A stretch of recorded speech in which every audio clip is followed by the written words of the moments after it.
معزز حاضرین جمعہ، میری پیاری اسلامی ماؤں اور بہنوں، تمام قسم کی تعریف، توصیف، بڑائی، بزرگی، کبریائی اس وحدہ لا شریک کے لیے لائق و زیبا ہے جو سارے جہانوں کا پالنہار ہے۔ درود و سلام کا نزول ہو میرے اور آپ کے آخری نبی جناب احمد مجتبی محمد مصطفیٰ صلی اللہ علیہ وسلم پر۔ اللہم صلی علی محمد وعلی آل محمد کما صلیت علی ابراہیم وعلی آل ابراہیم انکا حمید مجید۔ اللہم بارک علی محمد وعلی آل محمد کما بارکت علی ابراہیم وعلی آل ابراہیم انکا حمید مجید۔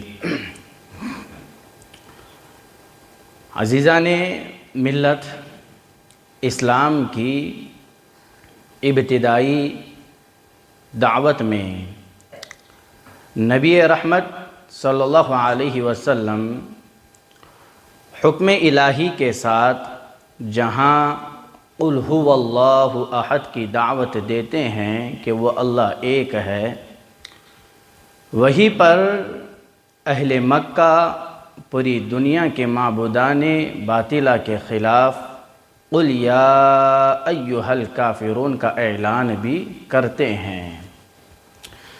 سیرت النبی صلی اللہ علیہ وسلم کے اس پہلو کا مفہوم یہ ہے کہ دعوت اللہ کے میدان میں لوگوں کو کتاب و سنت کی طرف جوڑنے کا جو یہ میدان ہے، لوگوں کو سلف صالحین کے راستے سے جوڑنے کا جو یہ میدان ہے، اس میدان میں کسی طرح کی مداہنت، مصلحت پسندی، رواداری، دنیاوی مفاد کو ہرگز قبول نہیں کیا جائے گا۔ آج رواداری کے نام پر لوگوں کے عقائد کو برباد کیا جا رہا ہے۔ یہ رواداری معاشرتی پہلو سے ٹھیک ہے کہ ہر کسی سے اچھا سلوک ہونا چاہیے، لیکن یہ رواداری اصول میں نہیں دکھائی جائے گی۔ اور یہ جماعت اہل حدیث کا طرۂ امتیاز ہے کہ جماعت اہل حدیث عقیدے کے باب میں، توحید کے باب میں، منہج سلف کے باب میں سمجھوتا نہیں کرتی ہے۔ دیگر جماعتوں کی طرح آج ہم اپنی جماعت میں بھی دینی معاملات میں کمزوری دیکھ رہے ہیں۔ سب کو خوش کر کے منکر پر نکیر کرنا چھوڑ کر ہم بھی سب کے آنکھوں کا تارا بن سکتے ہیں۔ روشن خیال و اعتدال کا تمغہ اپنے سینے پر سجا سکتے ہیں، دنیاوی فوائد سمیٹ سکتے ہیں۔ ہمیں معلوم ہے کہ مداہنت کی طرف ادنا سا جھکاؤ ظاہر کرنے سے ساری رکاوٹیں، ساری پریشانیاں، ساری الجھنیں ختم ہو سکتی ہے۔ ہم دنیا کما سکتے ہیں، مگر اللہ نہ کرے کبھی ہم ایسا سوچے۔ دین اسلام ہم سب کے لیے سب سے بڑا سرمایہ ہے۔ منہج سلف کی دولت ہم سب کے لیے سب سے بڑی دولت ہے۔ اسلامی تعلیمات پر عمل کرتے ہوئے حق کو واضح کرنا، باطل پرستوں کی باطل پرستی کو کھولنا، جن کی گمراہیاں عام ہیں ان کی گمراہیوں پر رد کرنا، اور دینی معاملات میں اپنے اندر مداہنت نہ آنے دینا، یہ سب سے بڑی سعادت، سب سے بڑی خوشی کی بات ہے۔ لیکن ان فتنوں کے دور میں افسوس کے ساتھ کہنا پڑتا ہے کہ آج ہماری جماعت بھی دینی معاملات میں بڑی کمزور دکھائی دے رہی ہے۔ باطل کے ساتھ وقتی مصلحت کی بنیاد پر ہاتھ ملا لیتے ہیں، اپنے ایمان، عقیدے، منہج کا سودا کر بیٹھتے ہیں، تھوڑی سی مصلحت کے نام پر عقیدوں کو برباد کر رہے ہیں۔ اور دین اسلام میں اسی کو مداہنت، نرمی، تساہل پسندی کہا جاتا ہے۔ تاریخ گواہ ہے وہ قومیں جو مداہنت، غفلت و لاپرواہی کا شکار ہوتی ہے، وہ ذلت و رسوائی کے عمیق گڑھے میں جا کر کے گرتی ہے۔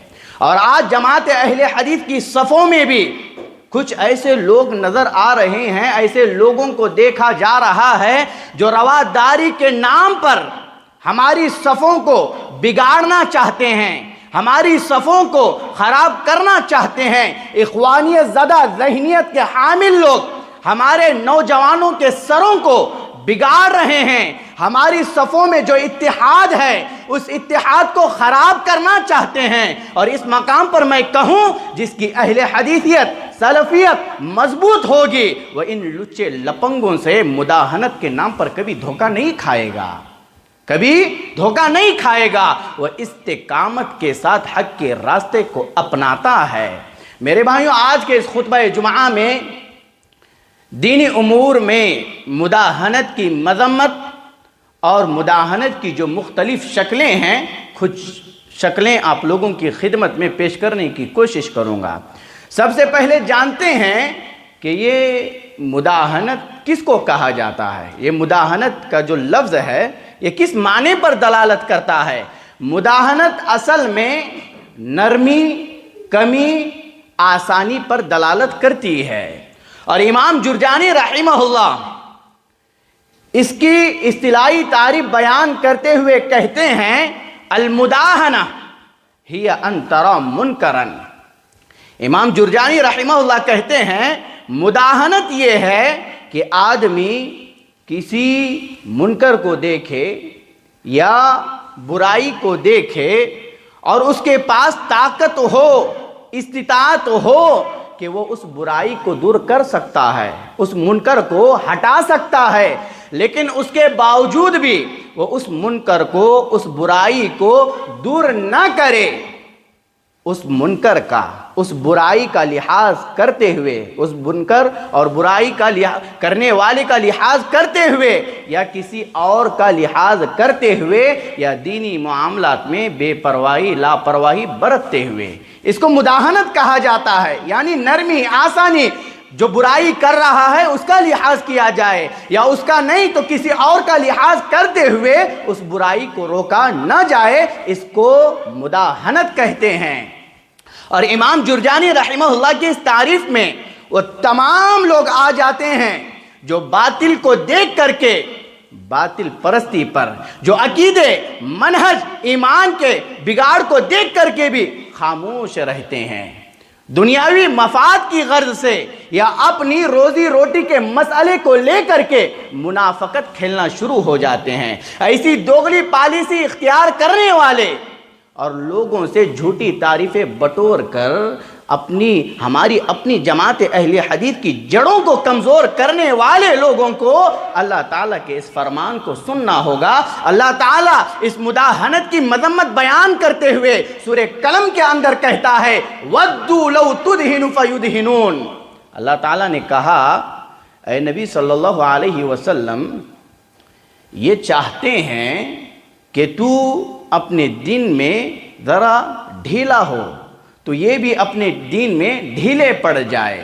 مطلب کیا ہے؟ اللہ تعالیٰ اپنے اس فرمان کے ذریعے سے یہ پیغام دینا چاہ رہا ہے کہ دینی معاملات میں کمپرومائز نہیں ہو سکتا ہے، دینی معاملات میں سمجھوتا نہیں ہو سکتا ہے، عقیدے کے باب میں سمجھوتا نہیں ہو سکتا ہے، منہج سلف کے باب میں سمجھوتا نہیں ہو سکتا ہے۔ یہ کفار، یہ مشرکین اللہ کے نبی صلی اللہ علیہ وسلم کے پاس آ کر کے کہہ رہے ہیں کہ تو ہمارے دین میں رعایت برتنا، نرمی کرنا، سمجھوتا کرنا، ہم بھی تیرے دین میں نرمی کریں گے، رعایت برتیں گے، سمجھوتا کریں گے، یعنی تو ہمیں کچھ نہیں کہنا، ہم تجھے کچھ نہیں کہیں گے۔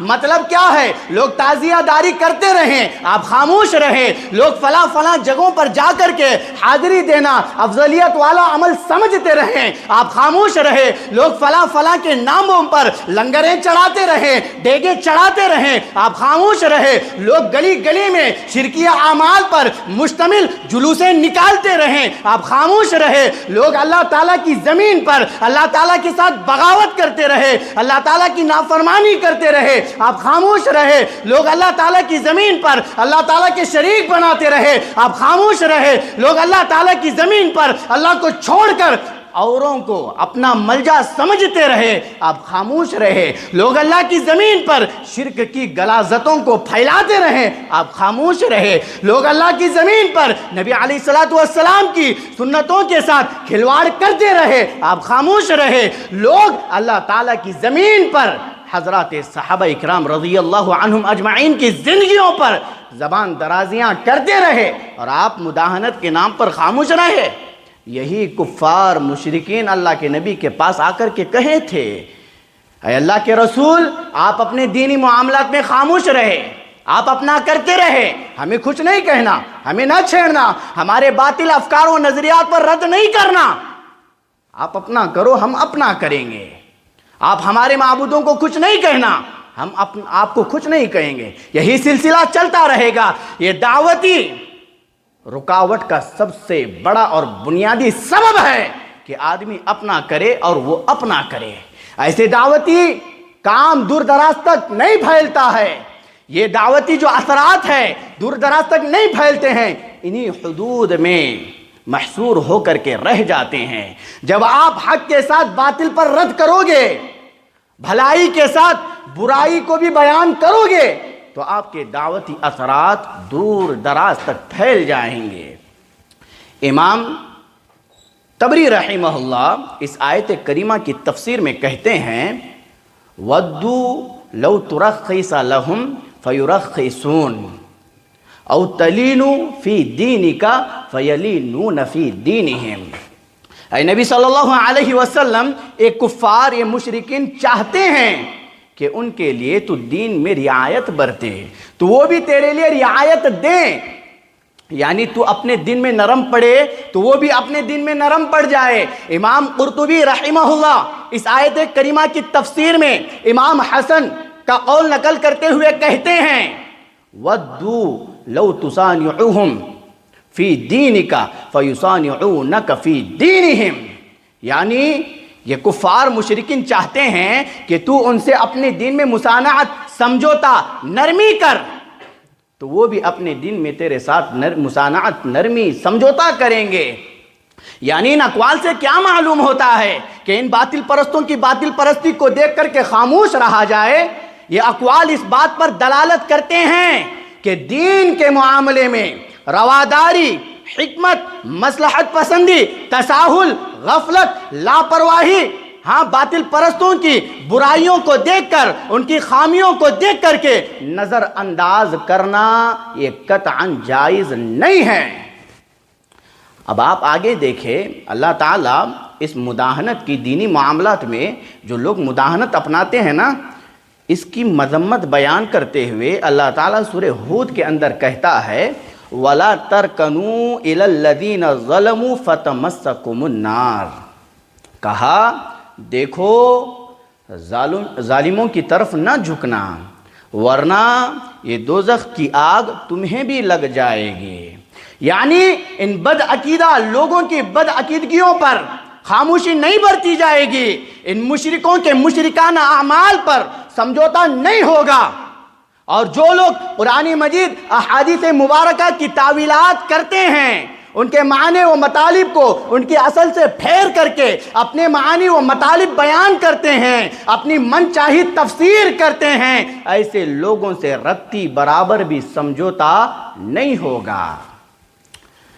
اس آیت کریمہ کا معنی بیان کرتے ہوئے ابن عباس رضی اللہ عنہ کہتے ہیں کہ مداہنت نہ اختیار کی جائے گی، اور امام سدی رحمہ اللہ کہتے ہیں وَلَا تُدَاهِنُوا، کہ آگے کہا کہ ان ظالموں سے مداہنت نہ اختیار کرو۔ اور امام ابو جعفر محمد بن جریر طبری رحمہ اللہ کہتے ہیں کہ اللہ تعالیٰ اپنے اس فرمان سے کیا کہنا چاہتا ہے، وَلَا تَمِيلُوا إِلَىٰ قَوْلِ هَٰؤُلَاءِ الَّذِينَ كَفَرُوا بِاللَّهِ فَتَقْبَلُوا مِنْهُمْ وَتَرْضَوْا أَعْمَالَهُمْ، کہتے ہیں کہ اللہ تعالیٰ اس اپنے فرمان کے ذریعے سے یہ کہنا چاہتا ہے کہ جن لوگوں نے اللہ تعالیٰ کا انکار کیا تم ان لوگوں کی طرف نہ جھکنا اور نہ ان کی بات کو ماننا اور نہ ان کے اعمال پر راضی ہونا۔ لوگ کہتے ہیں کہ مثبت انداز میں پیغامات دینے چاہیے، منفی پہلو نہیں ہونا چاہیے، بس اچھے انداز میں اچھے طریقے سے لوگوں کی ذہن سازی کرنی چاہیے۔ منفی پہلو آئے گا تو لوگوں کے دل ٹوٹ جائیں گے، اسی لیے منفی پہلو کو نکال دو۔ امام ابن القیم رحمہ اللہ کہتے ہیں کہ آدمی کے پاس محض اس بات ہو، صرف بھلائیاں ہی بیان کر رہا ہے اور نفی نہیں ہے، تو اس کی توحید مکمل نہیں ہے، اس کی توحید مکمل نہیں ہے۔ آدمی کے پاس محض نفی ہے، بس انکار کر رہا ہے، منکرات کو روک رہا ہے، بھلائیوں کو نہیں پھیلا رہا ہے، تو اس کی توحید بھی مکمل نہیں ہے۔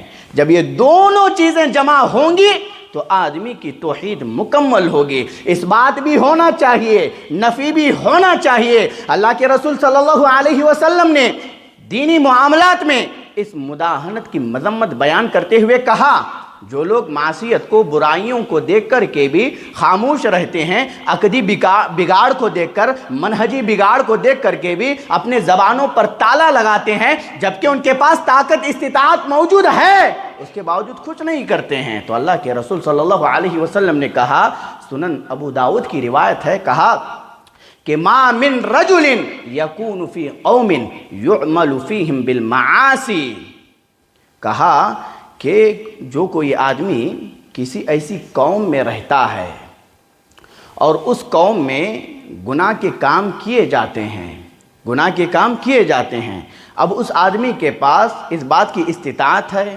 طاقت ہے کہ آدمی ان برائیوں کو، ان گناہوں کے کاموں کو روک سکے، لیکن اس کے باوجود وہ ان برائیوں کو، ان گناہ کے کاموں کو روکتا نہیں ہے، تو کہا کہ الا اصابہم اللہ بعذاب من قبل ان یموتوا، کہ اللہ تعالیٰ ایسے شخص کو مرنے سے پہلے کسی نہ کسی عذاب میں ضرور مبتلا کر دیتا ہے۔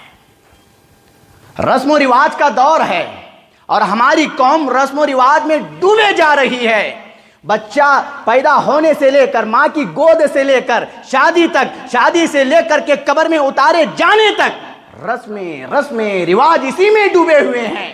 بچہ پیدا ہوا، فلانا فلاں رسم، شادی بیاہ کا موقع کیا آ گیا، ہلدی کی رسم، مہندی کی رسم، طرح طرح کے ہندوانہ رسومات ہماری مسلم قوم میں پائے جاتے ہیں، اور قبر میں اتارے جانے سے پہلے بھی رسموں سے یہ قوم رکتی نہیں ہے، رواج کی بات کرتی ہے، پہلے سے چلا آ رہا ہے، اسی کی بات کرتی ہوئی دکھائی دیتی ہے۔ اللہ کے نبی نے کہا، یہ ساری چیزیں آپ دیکھ رہے ہیں، آپ کے گھروں میں یہ چیزیں پائی جا رہی ہے، آپ کے معاشرے میں پائی جا رہی ہے، آپ کے پاس طاقت ہے، آپ اثر رسوخ رکھتے ہو، اس کے باوجود کچھ نہیں کر سک رہے ہیں، تو اللہ کے نبی نے کہا الا اصابہم اللہ بعذاب من قبل ان یموتوا، کہ اللہ تعالیٰ ایسے شخص کو مرنے سے پہلے کسی نہ کسی عذاب میں ضرور مبتلا کر دیتا ہے۔ اللہ تعالیٰ اس پر عذاب مسلط کر دیتا ہے جو ان برائیوں کو دیکھ کر کے بھی خاموشی برتتا ہے، خاموش رہتا ہے۔ سلف صالحین کے اقوال پڑھیں تو آپ کو معلوم ہوگا، حضرت علی رضی اللہ عنہ کہتے ہیں، کہا کہ لو علمت ان المداہنۃ تسعنی فی دین اللہ لفعلت ولکان اہون علی فی المؤونۃ ولكن اللہ لم يرضى من اہل القرآن بالادہاد والسکوت واللہ یعصى۔ حضرت علی رضی اللہ عنہ کہتے ہیں کہ اگر مجھے معلوم ہوتا کہ دین میں چاپلوسی، مداہنت میرے لیے روا ہے تو میں اس کو اپناتا۔ کیونکہ یہ بوجھ کے لحاظ سے میرے لیے آسان ہے، لیکن اللہ تعالیٰ اہل قرآن، متبع کتاب و سنت، اہل توحید کی خاموشی، چاپلوسی، مداہنت سے راضی نہیں ہے، اور یہ اللہ تعالیٰ کی نافرمانی ہے۔ منکرات کو، برائیوں کو دیکھ کر کے خاموشی برتی جائے، یہ اللہ تعالیٰ کی نافرمانی ہے، اور جو لوگ ان چیزوں میں ملوث ہیں، جو برائی کو دیکھ کر کے بھی اس کو نہیں روکتے ہیں، تو اللہ تعالیٰ ایسے لوگوں کو پسند نہیں کرتا ہے۔ آپ صحابہ اکرام رضی اللہ عنہم اجمعین کی زندگیوں کو پڑھیں، آپ کو معلوم ہوگا کہ حضرات صحابہ اکرام رضی اللہ عنہم اجمعین دینی معاملات میں کبھی مداہنت نہیں دکھائی ہے۔ حضرت ابو بکر صدیق رضی اللہ عنہ نرم گوشہ رکھنے والے ہیں، ہاں لیکن جب بات دین کی آتی ہے تو ان کے جذبات، ان کی غیرت دیکھیں۔ اللہ کے نبی علیہ السلام کی وفات کے بعد حضرت ابو بکر صدیق رضی اللہ عنہ کے دور خلافت میں جب مانعین زکوٰۃ دینے سے انکار کرنے والے لوگوں کا جب فتنہ اٹھا تو کیا حضرت ابو بکر صدیق رضی اللہ عنہ خاموش رہے؟ کیا کہا؟ واللہ لأقاتلن من فرق بین الصلاة والزکاة فإن الزکاة حق المال واللہ لو منعونی عنافا كانوا يؤدونها الى رسول اللہ صلی اللہ علیہ وسلم لقاتلتهم الى منعها۔ صحیح البخاری کی روایت ہے، کہا کہ اللہ کی قسم میں ہر اس شخص سے جہاد کروں گا جو نماز اور زکوٰۃ میں فرق کرے، یعنی نماز پڑھے اور زکوٰۃ نہ دے، اور میں ہر اس شخص سے جہاد کروں گا جو اللہ کے رسول صلی اللہ علیہ وسلم کے زمانے میں اللہ کے رسول صلی اللہ علیہ وسلم کو 4 ماہ کی بکری کے بچے کو زکوٰۃ میں دیتا تھا لیکن اب نہیں دے رہا ہے، تو میں ایسے شخص سے بھی جہاد کروں گا۔ نہیں خاموش رہے، کیا بتایا کہ یہی بتایا کہ دینی معاملات میں مداہنت، نرمی، تساہل پسندی یہ نہیں چلے گی، یہ نہیں چلے گی۔ امام احمد بن حنبل رحمہ اللہ کا واقعہ بڑا معروف و مشہور ہے۔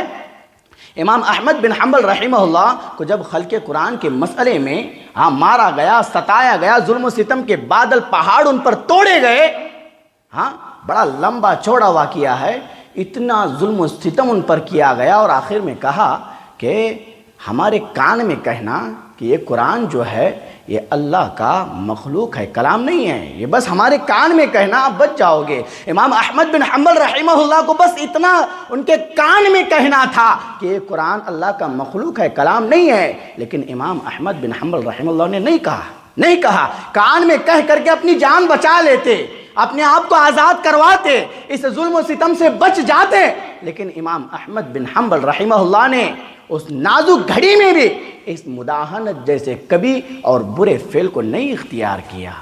کہا آخر تک یہی بات کہی کہ یہ کلام، یہ قرآن مجید یہ اللہ کا کلام ہے، یہ مخلوق نہیں ہے۔ میرے بھائیوں، یہ مداہنت کی مذمت ہے۔ اب آپ نے اس مداہنت کی مذمت کو سن لی ہے تو میرے بھائیوں، مداہنت کی مختلف شکلیں ہیں، بہت ساری شکلیں ہیں، 2-3 کا آپ لوگوں کے سامنے ذکر کرتا ہوں جو اہم ہے، اور ہر شکل پر ایک خطبہ ہو سکتا ہے۔ پہلی شکل کیا ہے کہ اہل بدعت، گمراہ افکار و نظریات کے حاملین جو حضرات ہیں ان کی تعریف کرنا۔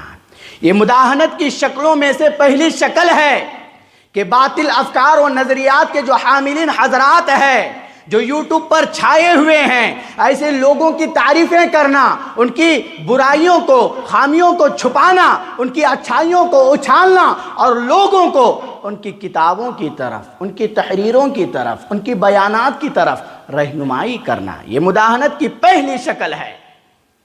مبتدعین جنہوں نے بدعتوں کو ایجاد کیا ہے، اور یہ لوگ اپنی بدعتوں کے ذریعے سے، اپنی گمراہیوں کے ذریعے سے لوگوں کے صحیح عقیدوں سے کھیل رہے ہیں، لوگوں کے صحیح عقیدوں کو زمین بوس کر رہے ہیں۔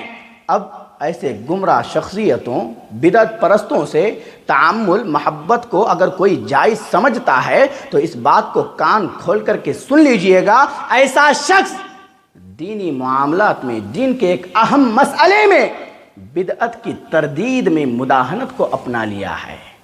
ان بدعت پرستوں کی گمراہیاں، ان عقل پرستوں کی عقل پرستی پھیلی ہوئی ہے، ہر جگہ چھائی ہوئی ہے۔ اگر ان بدعتوں، ان مشرکانہ اعمال پر ہم نہیں کہیں گے، کچھ نہیں بولیں گے، خاموش رہیں گے تو یہ علماء حق کا طریقہ نہیں ہے۔ علماء حق کا طریقہ ہے، یہ سلف صالحین کا راستہ ہے یہ کہ ان عقل پرستوں کی عقل پرستی پر روک لگائی جائے، ان بدعتوں کی بدعت پرستی پر روک لگایا جائے۔ آج سوشل میڈیا کا دور ہے، ریلوں کا زمانہ ہے، ریلوں سے کون بچا ہوا ہے؟ بوڑھا، نوجوان، بچہ، ہر کوئی ریلیں بھگا کر کے دیکھتا ہے، اور ان ریلوں کو بھگاتے ہوئے ایسے گمراہ شخصیتوں کو دیکھنے کو ملتا ہے۔ ایسے گمراہ شخصیتوں کو ہمارے بڑے بوڑھے نوجوان سب سن رہے ہیں، جن کی گمراہیاں عیاں ہیں، جن کی گمراہیاں واضح ہیں۔ مثال کے طور پر ڈاکٹر اسرار کو سنا جاتا ہے، یہ کون شخص ہے، یہ کون سا آدمی ہے؟ یہ وہ آدمی ہے جس کے یہاں پر عقدی انحراف پایا جاتا ہے، جس کے یہاں پر بدعتیوں، جس کے یہاں پر گمراہیوں کا، غلط افکار کا، نظریات کا سیلاب پایا جاتا ہے۔ اب ایسے شخص کو تعارف کرایا گیا مفسر قرآن کے طور پر، اور ایسے شخص کا تعارف ہی ایک گمراہ شخص کے اسٹیج سے ہوتا ہے۔ اب لوگ اس کو مفسر قرآن کہتے ہیں، ہاں، جن کی ساری تفسیر عقل پر مبنی ہے۔ کس پر؟ عقل پر مبنی ہے، سلف صالحین کے طریقے پر نہیں، جو وحدت الوجود کا قائل ہے۔ علماء کہتے ہیں کہ کفریہ عقائد میں سب سے بڑھ کر کے گہنونا عقیدہ اگر ہے تو وہ وحدت الوجود کا عقیدہ ہے، اور اسی عقیدے کو یہ پھیلانے والا شخص ہے۔ اب لوگ اس کو سنتے ہیں۔ اب اسی طریقے سے ڈاکٹر زبیر، ہاں، اخوانیت زدہ آدمی ہے، سلف صالحین پر تبرہ کرتا ہے، میٹھے بول میٹھے انداز کے ذریعے سے سحر بیانی کرتا ہے، اور ہمارے نوجوان ایسے گمراہ شخصیتوں کو سنتے ہیں، اور سنتے ہیں مطلب ان کو سننا گمراہی کو دعوت دینا ہے، گمراہی کو گلے لگانا ہے، اور جو اس میں پڑ جاتا ہے اس کا وہاں سے نکلنا بڑا مشکل ہو جاتا ہے۔ اسی لیے میں کہہ رہا ہوں کہ ایسے لوگوں کو اگر کوئی سنتے ہیں تو نہ سنیں۔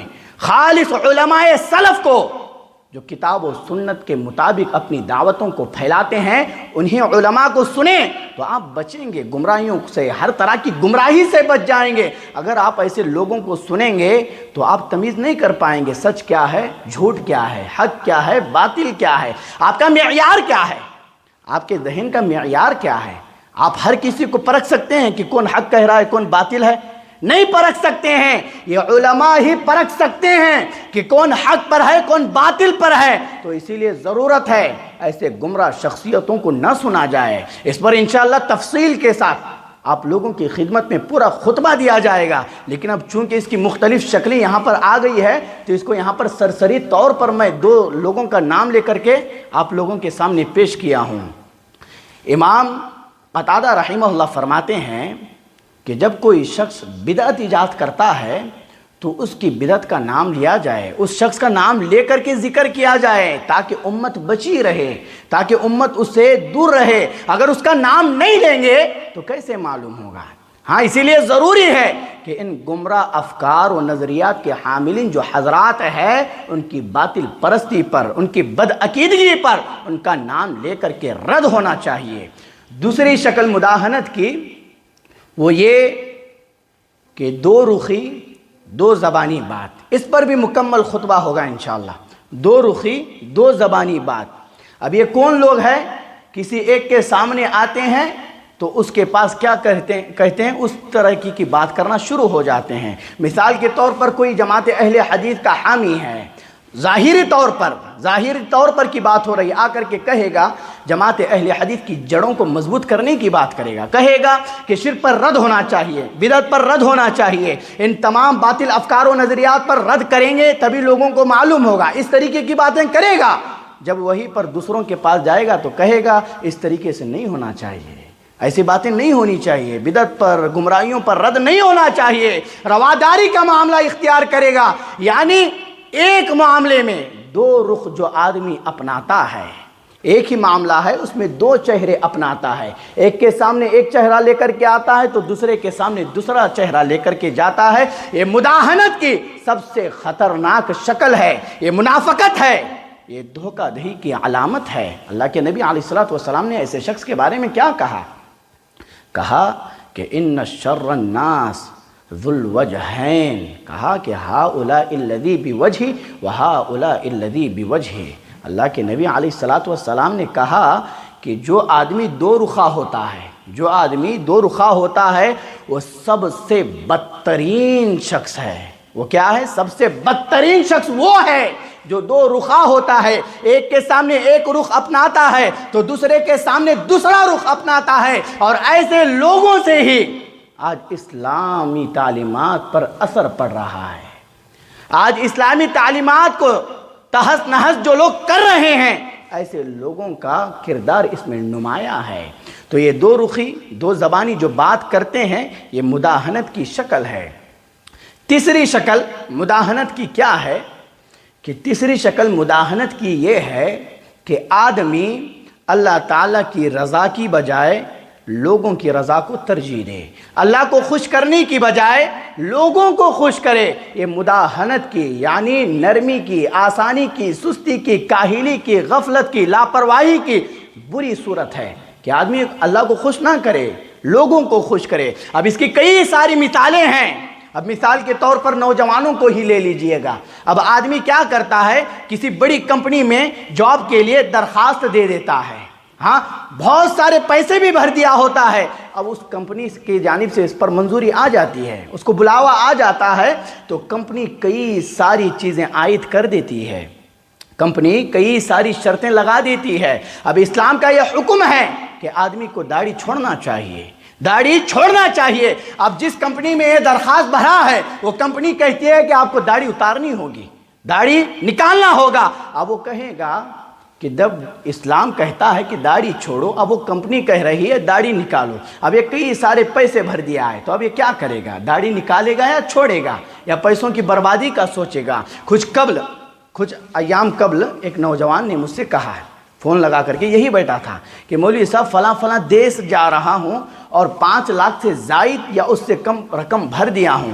اب وہ کمپنی والے مجھ سے کہہ رہے ہیں کہ آپ کو داڑھی کاٹنی ہوگی، تو میں کیا کروں؟ تو میں نے اس سے کہا کہ سارا مال و متاع اگر جاتا ہے تو جائے، اس سے کچھ فرق نہیں پڑتا ہے۔ اگر اسلامی تعلیمات پر، شعائر اسلام پر آنچ آتی ہے تو ضرور فرق پڑے گا، ضرور فرق پڑے گا۔ آپ داڑھی نہ کاٹنا، داڑھی کو چھوڑنا، اسی میں بقا ہے، اسی میں خیر و بھلائی ہے۔ لیکن بہت سارے لوگ ہاں فلاں جاب کے لیے جاتے ہیں تو بڑی آسانی کے ساتھ داڑھیوں کو چھل لیتے ہیں۔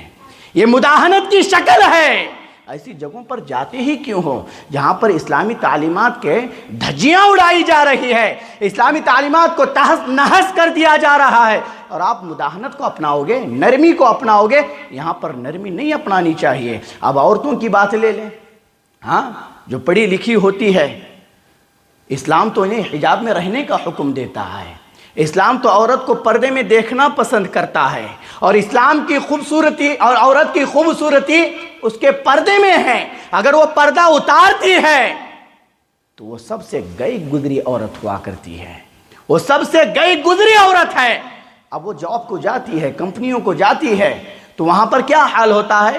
ان کو پردہ نکالنے کا کہا جاتا ہے، پردہ اتارا جاتا ہے ان کا، اور ان کو لڑکوں کی طرح لباس پہننے کا حکم دیا جاتا ہے۔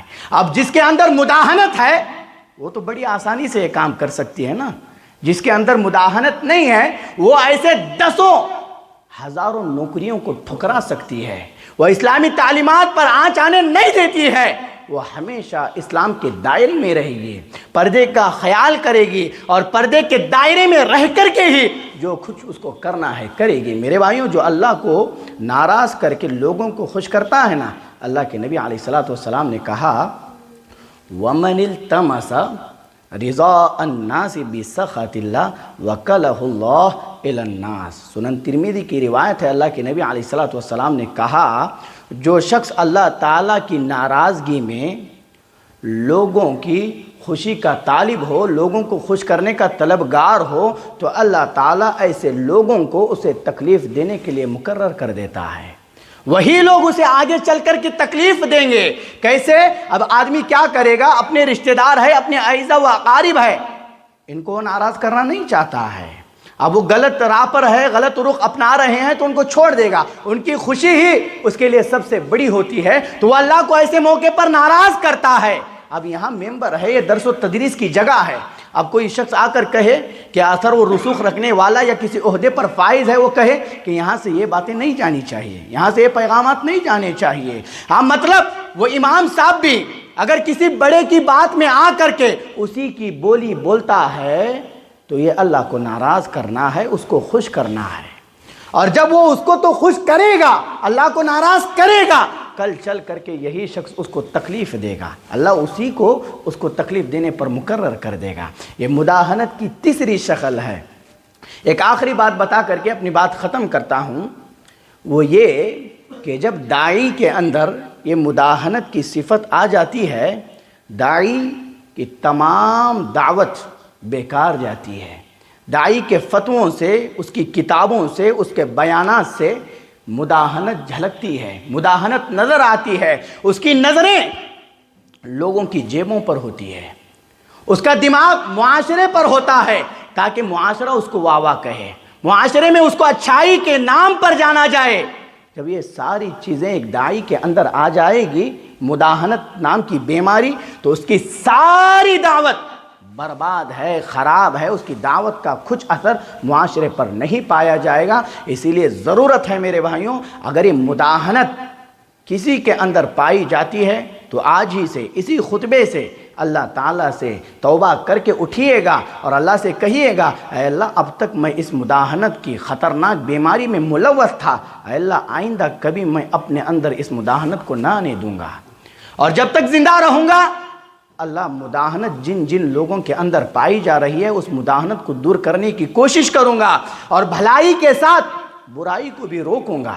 اگر مداہنت ہے تو اس کو نکال پھینکیے، ورنہ کبھی بھی آپ کامیابی کی سیڑھیاں نہیں چڑھ سکتے ہیں، کبھی بھی کامیابی ترقی کو آپ نہیں دیکھ سکتے ہیں۔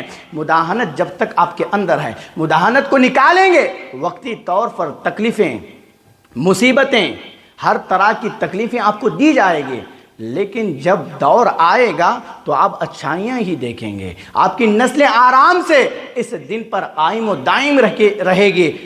شرط یہ ہے کہ آپ کو اپنے اندر سے مداہنت نکالنا ہوگا۔ مداہنت سمجھ گئے ہیں نا؟ مداہنت اسی کو کہا جاتا ہے نرمی، سستی، آسانی، کمی برتنا۔ دین کے معاملے میں آدمی کوئی چیز کرتا ہے، اب برائی ہے اور اس کو دیکھ رہے ہیں، دیکھ کر کے بھی خاموش رہے، کچھ نہ کہا جائے، چھوڑو اس کو اپنا کرنے دو، ہم اپنا کر لیں گے، یہی مداہنت ہے۔